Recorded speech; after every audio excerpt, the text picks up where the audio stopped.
السلام علیکم میرے پاکستانیوں، کل پھر سے میری آپ کی ماؤں بہنوں کی عزت اور عصمتوں پر قربان ہو گئے وہ پاک فوج کے جوان جنہوں نے ہم پر آج تک کوئی احسان نہیں جتایا۔ 30 سے 35 ہزار قربانیاں انہوں نے اس ملک کی بقا کے لیے، اس ملک سے وفا کے لیے قربان کر دی اور آج تک کوئی احسان نہیں جتایا۔ ذرا سوچئے، ایک لمحے کو تصور کیجئے کہ جب اس فوجی کی ماں اور بہن سنتی ہوگی کہ یہ جو دہشت گردی ہے اس کے پیچھے ورتی ہے، تو ان کے کلیجے پھٹ جاتے ہوں گے تکلیف سے۔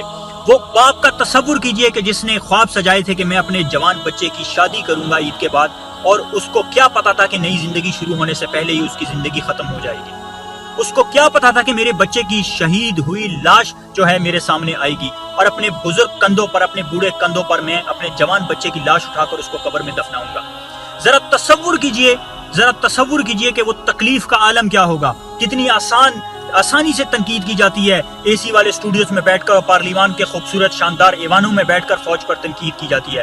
ذرا سوچئے، وہ بھی ملک تھے بڑی بڑی معیشت والے، بڑی بڑی فوج والے، لیکن جب ان کی عوام اپنی فوج کے پیچھے نہ کھڑی ہوئی تو ان کے صفحہ ہستی سے نام و نشان مٹ گئے۔ میرے پاکستانیوں، اس فوج کی آپ قدر نہیں کریں گے تو ہماری داستان نہ رہے گی۔ داستانوں میں کہا جاتا ہے کہ آپ کے ملک میں ہمیشہ ایک فوج رہے گی، یا آپ کی فوج یا آپ کے دشمن کی فوج۔ اور آپ کے دشمن کی فوج کیا کرتی ہے آپ کے ملک میں آ کر؟ ذرا تاریخ کا مطالعہ کیجئے گا، آپ کے رونگٹے کھڑے ہو جائیں گے۔ میرے پاکستانیوں، اس فوج کی قدر کرو۔